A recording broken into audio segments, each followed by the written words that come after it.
Chapter 2. The Last Wishes of Robbie McLeod. Writ by my own hand this 3rd day of December in the year 1795, bringing near the end of my life, but of sound mind. I leave all that I have in this world, all of Burnside Farm, all my sheep and horses, all my possessions, Captain Mackinnon's musket, all my goods and chattel, and such as they may be, to my dear son Alan, who has been as good as a son to me as any man could ever desire. Furthermore, in the belief that the lives we lead will surely serve as the most valuable legacy we can leave to those who come after us, I shall endeavour to set down the extraordinary events that have shaped my life and brought me to this place. I did not come here alone, nor did I come by chance. Without the last wolf, I should never be here at all. Without the last wolf, I should have been another man entirely. I owe all I am, all I have in this life to the last wolf. This, therefore, is his story as much as it is mine, and so I have entitled it The Last Wolf. I never knew my mother nor my father. It was always told to me by my uncle Archibald, who was my guardian and my tormentor too, that my mother, his sister, was a wilful, wicked woman, and my father a ne'er-do-well sailor who had been lost at sea when I was still a bairn.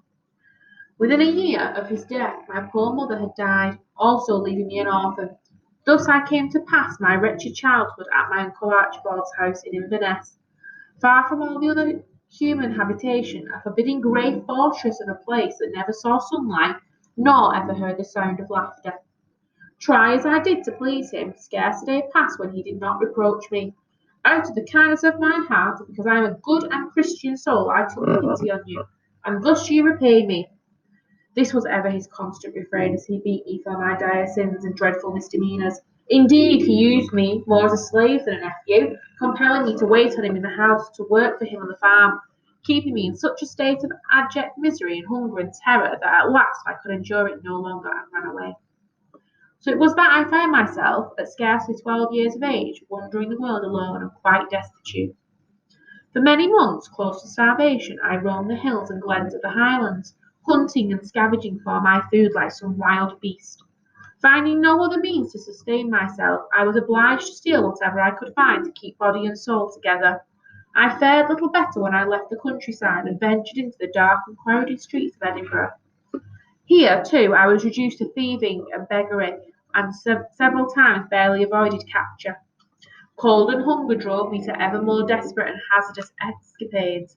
Caught one morning in the very act of thieving a loaf of bread from a baker's shop, I was pursued through the streets by an angry howling mob, past the palace of Holyrood, and out into the hills beyond, where at last, to my great relief, they gave up the chase. After this, I dared not return for fear I might be recognised. Some days later, weak with a fever and near to death, I stumbled into a stable and lay down. Never, I thought, to rise again. But fortune at last smiled upon me. I had happened by chance upon two of the kindest, most generous souls that ever lived, who, finding me barely alive in their stable, took me in and cared for me.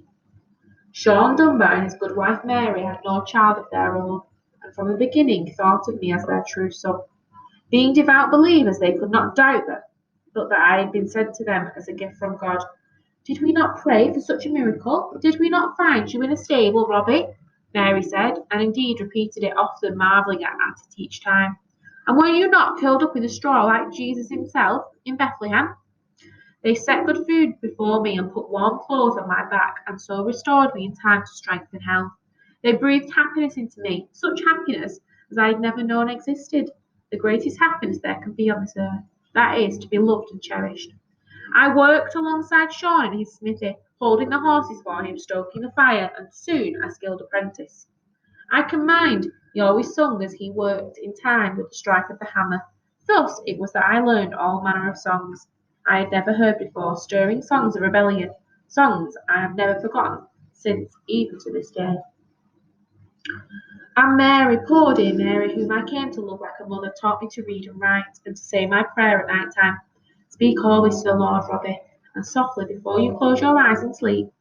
For one day his will surely be the face you see when you wake. Pray to him, he will always listen, and he will always understand. And besides which, he likes it. He likes it when we speak to him, remember that. So I prayed each night, But though I never told her so, I much preferred to talk to her than to the Lord. She was who gave me all the love and understanding, and taught me right from wrong. No mother could have done more for a son. As for Sean, he was as much a friend to me as a father.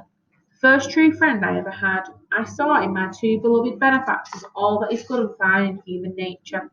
I had found a safe and happy haven with them, a home where I knew I belonged. But my newfound happiness was not to last.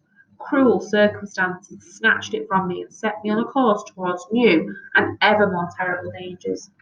I had been with them no more than 3 short years when bonny Prince Charlie's army came marching by, marching south against the English with their drums beating bravely and their flags fluttering so fair and so proud. When they made camp nearby, I was called upon to shoe bonny Prince Charlie's horse. A fine horse he was too, but his master was finer still, clad like a Highland prince and tall as a god. Around the campfires that night we sang their songs and danced their dances. By morning both Sean and I, many others from the village too, were quite resolved upon our decision. We would join him. We would be marching into England with bonny Prince Charlie's army. Poor Mary did all in her power to prevent us. She wept on Sean's shoulder and begged him not to go. "Have we found a son at last, only to lose him?" she cried. "And for what? For the skirt of the pipes, is it? To kill a few English lads, sons like Robbie, who had mothers like me, fathers like you, sons and fathers they will mourn all their days? Stay by me, Sean, do not leave me." But Sean was as determined upon his venture as I. He said that he was compelled by his conscience to go and fight for the liberty of his country, to set bonny Prince Charlie on his throne where he rightly belonged, but that I was man enough now to make up my own mind. And I, being young and foolish, lusting after excitement and adventure, and persuaded of the justice of our great cause, would have my way. I could not look her in the eyes I spoke. "Where my father goes, I must go," I told her, and with these words I think I broke her heart. So when the army left, Sean Dunbar and I went with them, and left Mary weeping at her door. We were soldiers now in the service of bonny Prince Charlie. Pipes skirling, we marched into England, a spring in our step and a song in our hearts. But an army needs more than hope, more than drums, and pipes and flags. A motley band filled with fierce pride and burning zeal, but poorly fed, poorly armed, and equipped, we were no match for the serried ranks of the redcoats. I only saw one battle. One, I swear, is enough for any man. At Culloden Moor we fought the redcoats, steel against steel, the claymore against the bayonet, fought and died, fought and ran, scattered like leaves in the teeth of the cruel gale. Sean fell to his knees at my side, his breast pierced by a musket ball. He clutched at my collar, clinging to me as if I were life itself. "Mary was right," he breathed. "We shouldn't have come. I shouldn't have brought you to this dreadful place. Run, Robbie, run while you can. There's no more you can do for me. Save yourself." And on saying this, he fell back dead in my arms. To my everlasting shame, I left him lying there and ran from the field. But unlike so many of my poor comrades who were hunted down and slaughtered by the redcoats, I made good my escape. I was mercifully unwounded, fleet of foot and artful. I made for home, hiding up by day, and moving only at night under cover of darkness. But I arrived home only to discover that the accursed redcoats had been there before me. Those that were left told me the terrible story of how the redcoats had come and razed the village to the ground, how they had cut down everyone who resisted. "And what of Mary?" I cried. "What of my mother?" They would not reply, but brought me instead to the churchyard and showed me her grave newly dug and her name carved upon a wooden cross. I could scarcely believe what my eyes were seeing. "You'd best be gone, Robbie," they told me. "The redcoats will be back. They're hanging all the rebels they find. Be gone, Robbie, be gone while you can." Orphaned once more and bereaved and bereft, I fled to the Highlands. Here, maddened with grief, I lived wild again, not daring to venture into any human company for fear of betrayal and discovery, for fear of the dreaded redcoats, who, like an army of invading ants, had occupied and infested every corner of our land. Once caught, they would spare me no mercy. I lay low in the mountains for many long dreary weeks.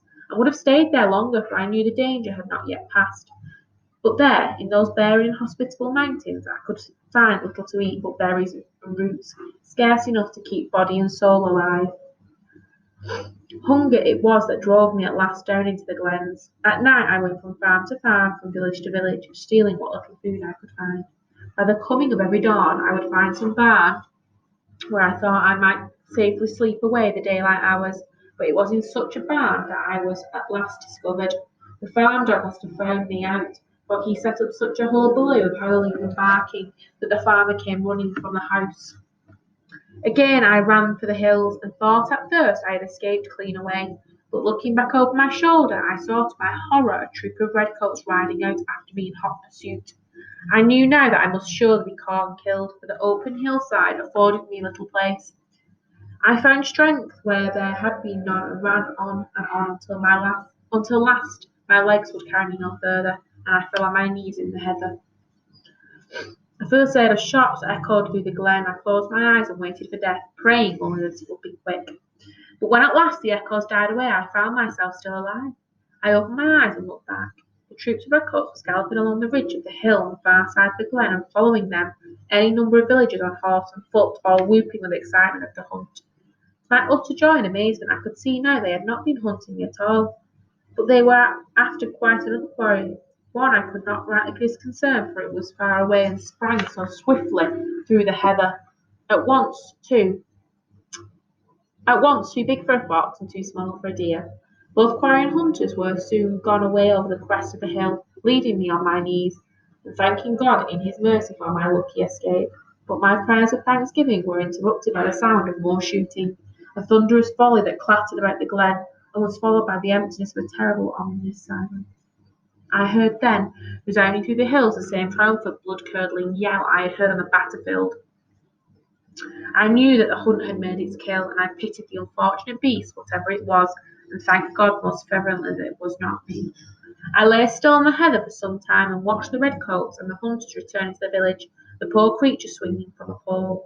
At dusk a mist came over the hill and hid me from their sight, after which I felt it was safe enough to move. I made my way down the glen, across the tumbling burn, and up on the steep hillside beyond where the hunt had made their kill. This was my only way out, for there was, I knew, a high impassable mountain at my back and a village full of redcoats below me. So I set out southwards along a rough trail, having no idea where I should go, only that I must put as much distance between myself and the troop of redcoats as I could. I had not gone far when I came upon a great flat rock, freshly painted in blood upon it. I found these words which I read in the last glimmer of day. Near this rock was killed the last wolf in Scotland. I knew not if this claim were true or false. Indeed, at that time I knew little enough of wolves, only that by repute the wolf was a species of wild and savage dog that stalked the countryside preying on sheep, and even sometimes it was believed on human flesh, so that whenever and wherever they were found, they were mercifully hunted down and killed. Okay, we'll see what happens next.